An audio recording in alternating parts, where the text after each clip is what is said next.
Suriye umut vaat ediyor mu? Türkiye'nin stratejisi ve politikaları Suriye'de başarısız oldu. Ne savaşın gidişatını, ne isyanın niteliğini, ne de geleceğini belirleyecek doğru adımlar atılmadı. Hiçbir öngörü gerçekleşmedi.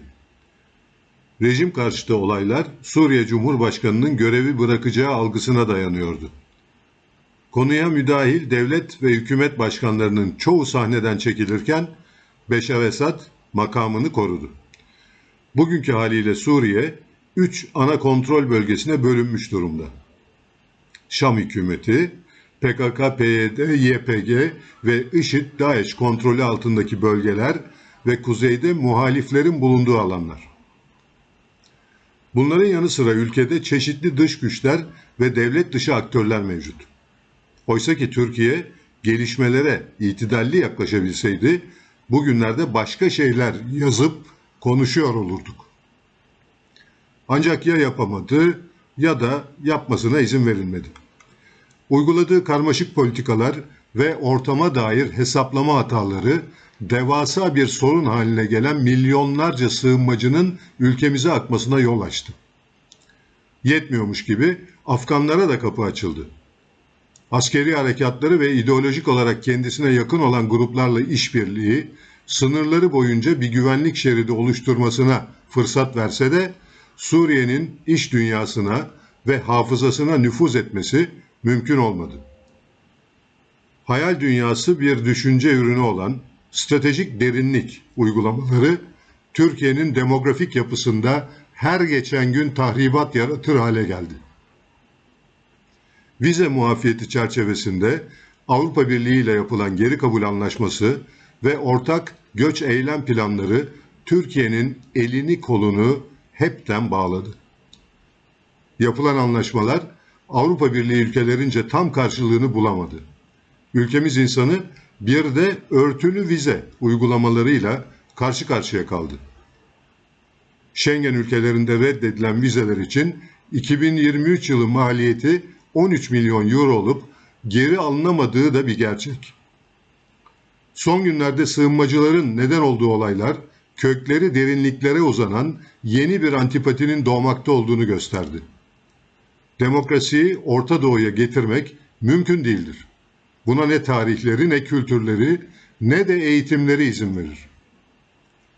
Bu coğrafyada en büyük sorun fena yaşam şartlarına alıştırılan halkların üzerinde yaratılan din ve mezhep istismarı ve üçüncü ülkelerin sömürü düzeninden vazgeçmemeleridir.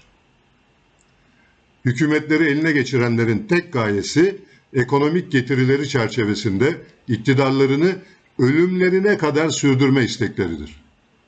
En tuhaf olanı ise yerleşik halkların soy, sop ve ülkelerine bağlılık içeren bir davranış sergileyememeleridir. Aksi bir durum söz konusu olsaydı, askerlik çağına gelen Suriyeli sığınmacı gençlerin mücadelelerini ülkelerinde sürdürmeleri gerekmez miydi?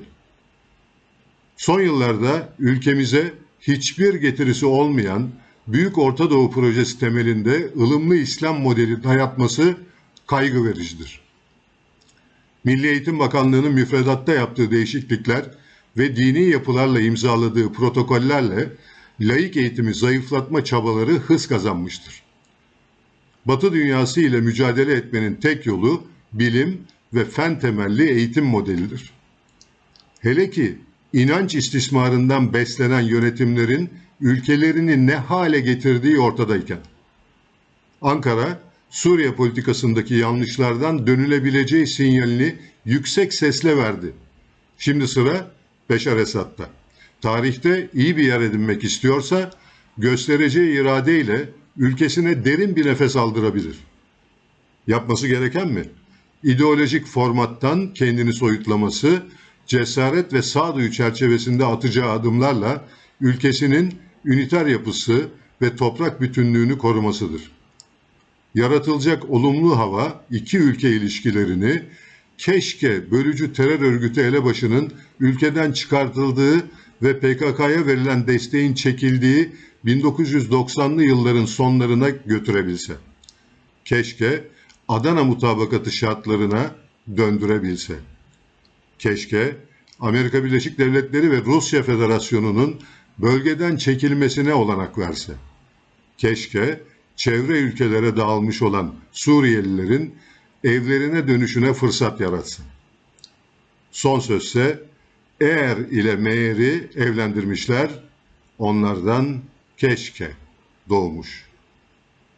İsmet Hergünşen.